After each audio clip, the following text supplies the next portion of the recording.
बाकी लोग अवाक रह गए। ऐसा लग रहा था जैसे लू पिंग लो संप्रदाय की उपेक्षा कर रहा था। हालांकि वे कोई टिप्पणी करने की स्थिति में नहीं थे। इतने सारे मालिकों को लाने के बाद लू पिंग के लिए उन्हें विदा करना ही सही था। वे बिल्कुल आगे बढ़कर हमला नहीं कर सकते थे और मौत से नहीं लड़ सकते थे। हुआ बुदाओ पवित्र भूमि छोड़ने वाले अंतिम व्यक्ति थे। उन्होंने ज्यादा कुछ नहीं कहा। हवा में उठने से पहले उसने बाकी सभी लोगों पर बस अपनी मुठियां तान ली। युन तियानलू ने अपनी मुठियां बंद की और कहा, भाई जी, हम फिर मिलेंगे। दोनों मालिकों ने दूर से एक दूसरे को देखा। इस समय लू पिंग ने मिशी इन की जगह ली और उनके स्थान पर कमान संभाली। बादलों को चीरता रथ दूसरे रास्ते से बाधाओं को पार कर गया। आखिरकार बादलों को चीरने वाला रथ क्षितिज में गायब हो गया। 3 संप्रदायों के शिष्यों ने राहत महसूस की। कुलपति यू तियानलू ने आह भरते हुए अपना सिर हिलाया। नान गोंगवेई, यू वूजी, फैंग यीजी, संप्रदाय के गुरु चौके। वे शीघ्रता से अपने कुलपिता के पास गए और घुटनों के बल गिर पड़े। अन्य शिष्यों ने कुछ भी कहने का साहस नहीं किया। वे केवल सम्मानपूर्वक एक ओर खड़े रहे। क्या मेरे शब्द अब निरर्थक है? यू तियानलू ने पूछा। कभी नहीं पितामह, नान गोंगवेई ने कहा। क्या आप जानते हैं कि उस शतरंज की बिसात के भीतर क्या सीलबंद था? युन तियानलू की आवाज अब कोमल थी। उन तीनों ने सिर हिलाया। युन तियानलू ने उन तीनों को देखा और अपना सिर हिलाए बिना नहीं रह सका। मुझे नहीं पता, जब वे दोनों मैच खेल रहे थे तो नान गोंगवेई देख रहे थे।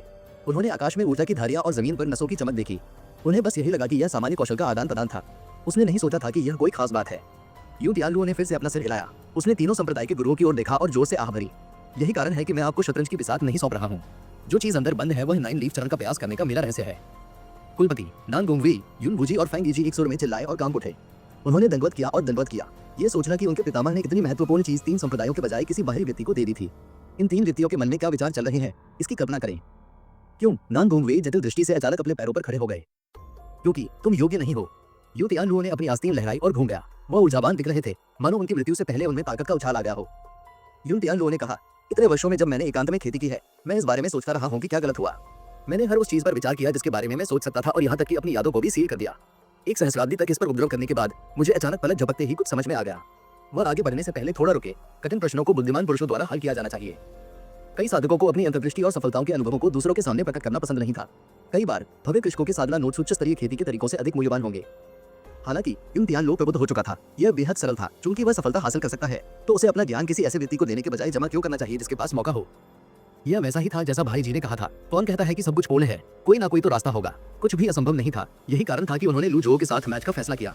यह बिल्कुल भी जटिल नहीं था। वास्तव में यह सरल था। यदि उसने 3 संप्रदाय के आगाओं को शतरंज की बिसात दे दी होती तो वह उन्हें कोई महान उपहार नहीं दे रहा होता। वह उन्हें केवल शीघ्र मृत्यु प्रदान करेगा। पैट्रियार्क, क्या इसीलिए आपने ईगल स्काई पवेलियन के साथ मैच का फैसला किया? नान गोंगवेई ने हैरान होकर पूछा।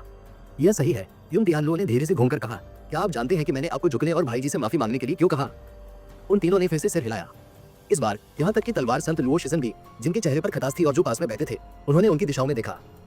युन तियानलू ने आगे कहा, मुझे लग रहा है शायद वह 9 लीफ स्टेज को प्राप्त करने का एक रास्ता खोज लेगा।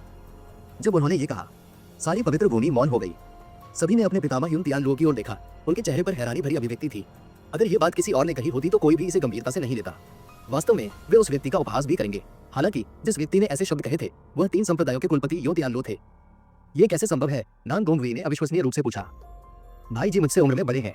हालांकि जब हमारा पहले मैच हुआ था तो मुझे उनमें ऊर्जा का एक अंतहीन स्रोत दिखाई दिया था। यह उस व्यक्ति के लिए संभव नहीं होना चाहिए जिसकी महान सीमा निकट आ रही हो। तीनों संप्रदाय के गुरुओं के हृदय में भय की लहरें उठ गईं। उन्हें याद दिलाया गया कि कैसे स्वॉर्ड सेंट लुओ शिसन, जिसने इतनी ताकत से हमला किया था जो स्वर्ग और पृथ्वी को हिला सकता था और देवताओं और शैतानों को रुला सकता था, ईगल स्काई पवेलियन के मास्टर की एक चाल से आसानी से हार गया था। क्या यह कुछ ऐसा था जिसे कोई व्यक्ति कर सकता था जिसकी महान सीमा निकट आ रही थी? आप गलत थे। भले ही आप सही हो, फिर भी आपको अपना अभिमान निगलना होगा, युन तियानलू ने कहा, इससे पहले कि वह मुड़े और पवित्र भूमि के किनारे पर चले गए। वे तीनों हैरान थे। अन्य शिष्यों ने एक सुर में कहा, ठीक से आराम करें पितृपुरुष। बादलों को चीरने वाला रथ दर्जनों बाधाओं से होकर गुजरा। इसने 20 चोटियों को पीछे छोड़ दिया और बादलों के समुद्र से बाहर आ गया जिसने उनके दृश्यों को स्पष्ट कर दिया था। छोटी युआन एर ने अपना सिर खुजाया। वह उस बारे में सोच रही थी जो मिशी इन ने पहले कहा था। उसने पूछा, मास्टर, अगर चौथे वरिष्ठ भाई के पास कोई बात है तो हमने यू संप्रदाय का सफाया क्यों नहीं किया? लू पिंग लड़खड़ा गया। वह लगभग अपना संतुलन खो बैठा। मेघ विभाजक रथ को हल्का सा झटका लगा। मुझे क्षमा करें, लू पिंग खुद को थप्पड़ मारना चाहता था। मैंने स्वेच्छा से इन मालिकों को विदा क्यों किया? क्या मेरा दिमाग छुट्टी पर चला गया? हालांकि अगर मैं रुक जाता तो वे मूर्ख लुओ संप्रदाय के बुजुर्ग निश्चित रूप से इस घटना के लिए मुझे दोषी ठहराते। छोड़ना और मालिकों की सुनहरी बातें सुनना इतना बुरा नहीं है। द्वितीय युवा ने अचानक कहा, उदाहरण के लिए इस आदमी को शीर्ष पर ले लो। क्या उसे छोटे टुकड़ों में नहीं काटा जाना चाहिए? उड़ते रथ को फिर झटका लगा। लू जो ने बादलों के समुद्र को देखते हुए अपनी दाढ़ी पर हाथ फेरा। छोटी लड़की वास्तव में पहले की तुलना में परिपक्व हो गई है। कम से कम वह मिशी इनकी बातों को समझ गई। यदि वह शब्दों को समझती है तो इसका मतलब है कि उसके सिद्धांत सही थे। लू जो के उत्तर की प्रतीक्षा किए बिना मिशी इन ने मुस्कुराते हुए कहा, छोटी जूनियर बहन, वह 3 संप्रदायों का क्षेत्र है। वहाँ दर्जनों बाधाएं और कई कुलीन वर्ग हैं। उनके साथ पूरी तरह से उलझने की कोई जरूरत नहीं है। जो कहा जाना चाहिए वह कहा जाना चाहिए, अन्यथा अगर इसके शब्द बाहर जाते हैं तो हर कोई सोच सकता है कि इविल स्काई पवेलियन सिर्फ एक बड़ा धक्का है। और इसके अलावा हमें यू तियानलुओ के गौरव पर भी विचार करना चाहिए। स्वर्ग और पृथ्वी शतरंज की बिसात में तब्दील हो गए थे, जिस पर उन्होंने एक दूसरे के खिलाफ अपने कौशल का प्रदर्शन किया था। उन्होंने मास्टर के सवाल का जवाब देने के लिए अपने जीवन के 20 साल बिताए। हम एक उचित समूह है ना? मिंशी यिन ने कहा। छोटे युआन एर ने दाने चुगले वाले चूजे की तरह सिर हिलाया। मैं अब समझ गया, धन्यवाद मास्टर। मिंशी यिन ने अपना सिर खुजलाया। क्या यह धन्यवाद वरिष्ठ भाई नहीं होना चाहिए? लू पिंग हैरान थी। क्या मालिकों को 9 लीफ स्टेज या महान सीमा पर चर्चा नहीं करनी चाहिए? इसके बजाय वे इन चीजों के बारे में क्यों बात कर रहे हैं? दिंग सी युआन एर को निर्देश देना। इनाम 100 योग्यता अंक। लू जो ने मुड़कर देखा। उसने हल्का सा सिर हिलाया। इस समय लू पिंग ने उड़ते हुए रथ के नीचे एक काले क्षेत्र की ओर इशारा किया और कहा, कुछ ठीक नहीं है। मिंशी यिन तेजी से उड़ते हुए रथ के किनारे पर छलांग लगा दी। उसने किनारे पर झांक कर देखा। देखने के बाद उसने कहा, मास्टर, यहाँ बहुत बड़ा क्षेत्र है जहाँ हरियाली सूख रही है। लू जो अपनी पीठ पर हाथ रखकर खड़ा हो गया और वह किनारे की ओर चला गया और नीचे देखा। लेंग लुओ, पैन लिगेन और हुआ वुडाओ ने भी किनारे पर झांका। पहाड़ पर पेड़ सूख गए थे। परिदृश्य जीवनहीन लग रहा था। गति कम करो। तुरंत उड़ता हुआ रथ धीमा हो गया। इसने अपनी ऊंचाई भी कम कर दी। वह सूखे पेड़ों के बीच धीरे धीरे उड़ रहा था। बादल चीरता हुआ रथ एक समान गति से आगे बढ़ता रहा। यह पानी में डोंगी की तरह था। आमतौर पर उसके पीछे रहने वाली लंबी पूंछ भी गायब हो गई।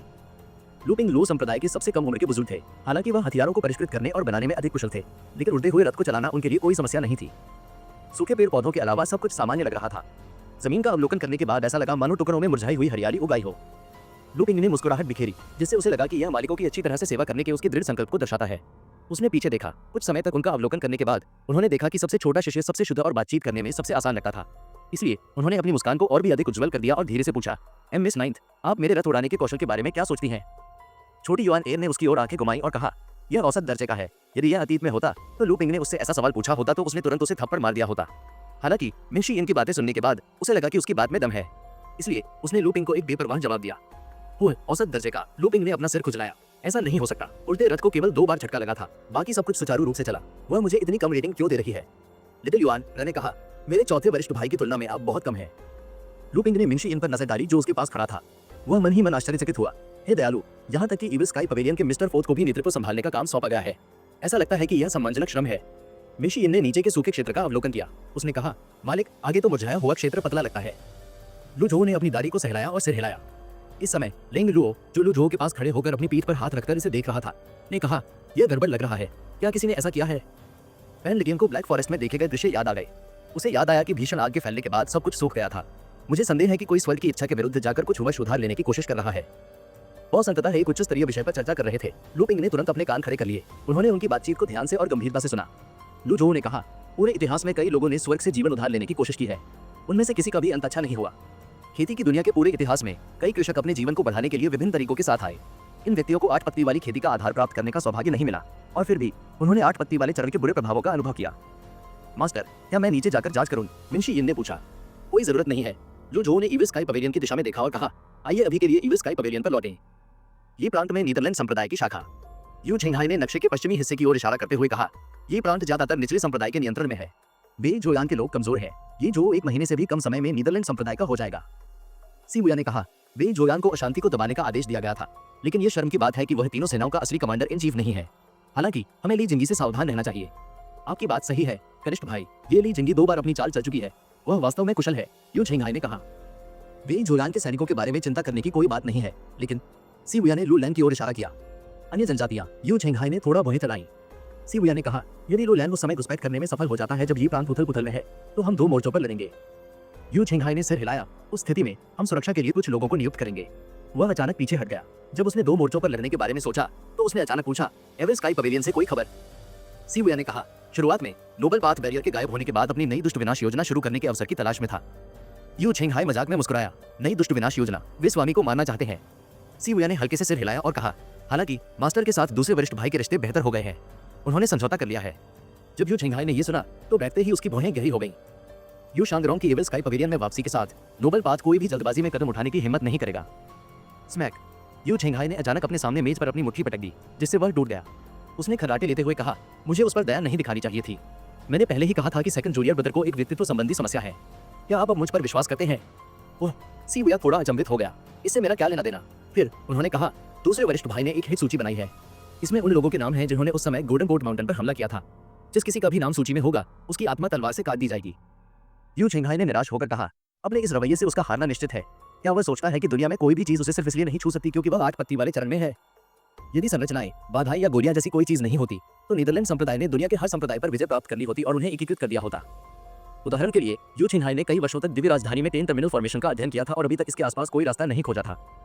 सबसे बड़े भाई, अभी वर्तमान से निपटना बेहतर है। जब हमने ये प्रांत ले लिया है तो मेरा सुझाव है कि हम उत्तर की ओर बढ़ते रहें और लियांग प्रांत को भी जीत लें, शिबुया ने कहा। ये सुनकर यू छिनहाई खुश हो गया। उन्होंने कहा, जरूर। वह आगे बढ़ा और शिबुया के कंधे को जोर से थपथपाते हुए कहा, मुझे इस बात की चिंता करने की जरूरत नहीं है कि मैं तुम्हारे साथ दुनिया को जीतने में सक्षम नहीं हो पाऊंगा, कनिष्ठ भाई। तलवारों का मकबरा। गहरे काले तलवार मकबरे के अंदर प्रकाश का एकमात्र स्रोत ऊपर एक गोल उद्घाटन था जिसके माध्यम से सूरज की रोशनी की एक कमजोर किरण अंदर आती थी। 7 टर्मिनल फॉर्मेशन के बाहर 2 काली आकृतियां खड़ी थीं। उन्होंने स्वॉर्ड फॉर्मेशन को देखा जो पूरी तरह से काम कर रहा था। क्या आप निश्चित हैं इससे मुझे 9 लीफ स्टेज तक पहुंचने में मदद मिलेगी? काले लोगों में से एक ने स्वॉर्ड फॉर्मेशन के आसपास बिखरी हुई लाशों को देखते हुए पूछा। दूसरे काले व्यक्ति ने हंसने के बाद कर्कश स्वर में उत्तर दिया, क्या आपको लगता है कि 9 पत्ती वाला चरण सफेद चावल जितना सामान्य है? क्या आपको लगता है कि यह कुछ ऐसा है जिसे हर कोई प्राप्त कर सकता है? नहीं, 9 पत्ती वाला चरण प्राप्त करना बिल्कुल संभव नहीं है, लेकिन आप 8 पत्ती वाले प्रतिद्वंद्वी के खिलाफ जीत सकते हैं। बामा, यदि आप ऐसा नहीं कर सकते तो केवल खोखले वादे न करें। आपने मुझे अपना वचन दे दिया है। झांग युआनशान, आप यू शानदारों की सूची में हैं। आपके पास कोई विकल्प नहीं है। यदि आप दोबारा विचार कर रहे हैं तो आप अभी जा सकते हैं, बामा ने दबंगई से कहा। बामा के बगल वाला व्यक्ति कोई और नहीं बल्कि धर्मी संप्रदाय के संप्रदाय गुरु झांग युआनशान थे। धर्मी संप्रदाय की सफाई के बाद झांग युआनशान के पास जाने के लिए कोई जगह नहीं थी।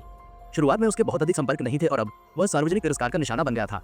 जब उसे पता चला कि वह यू शानदारों की हिट लिस्ट में है तो उसकी भूख खत्म हो गई और वह रात को सो नहीं सका। जब उसने कई शक्तिशाली कृषकों को मायावी तलवार शैतान यू शानदारों द्वारा मारे जाते देखा तो वह निराशा में पड़ गया था। अच्छा, झांग युआनशान ने बामा की ओर घूरते हुए तिरस्कार पूर्वक कहा, मैंने अपना पूरा जीवन इसका अध्ययन करते हुए बिताया है। मैंने जादू टोने से जीवन ऊर्जा एकत्र की है। हम, आप और मैं एक ही नाव पर हैं। मुझ पर विश्वास करें, बामा ने आत्मविश्वास से कहा। फिर मैं यहाँ क्या कर रहा हूँ? झांग युआनशान को इसे समझने में कठिनाई हुई। बामा ने कुछ नहीं कहा। उसने धीरे से हाथ उठाया। 7 टर्मिनल फॉर्मेशन के भीतर एकत्रित लाल ऊर्जा की धारियां, हवा में तलवार संरचना ने इस पर कोई प्रतिक्रिया नहीं दी। ये सबसे महान यांग का बिंदु है। किसी विशेषज्ञ ने यहाँ खेती की होगी। अफसोस, मैं उसे नहीं ढूंढ सका। हालांकि स्वर में अचानक बदलाव के साथ उसने 7 टर्मिनल फॉर्मेशन के अंदर एक लाश की ओर इशारा किया और कहा, वह चलेगा। एक लाश। झांग युआनशान चकित था। चरमराहट, चरमराहट। लाश हिल गई। कठपुतली कला तकनीक। झांग युआनशान हैरान रह गया। वह एक बौद्ध कुलीन व्यक्ति था। बामा ने लाश की हालत को भांप लिया। आप क्या करने जा रहे हैं? झांग युआनशान ने पूछा। बामा ने झांग युआनशान की ओर देखा और कहा, मैं आपकी शक्ति को बढ़ाने के लिए सारी जीवन ऊर्जा का उपयोग करूंगा। याद रखें, आपके पास केवल 2 से 3 मौके हैं। जैसे ही उसने सिर हिलाया, झांग युआनशान की आंखों में तिरस्कार की झलक दिखाई दी।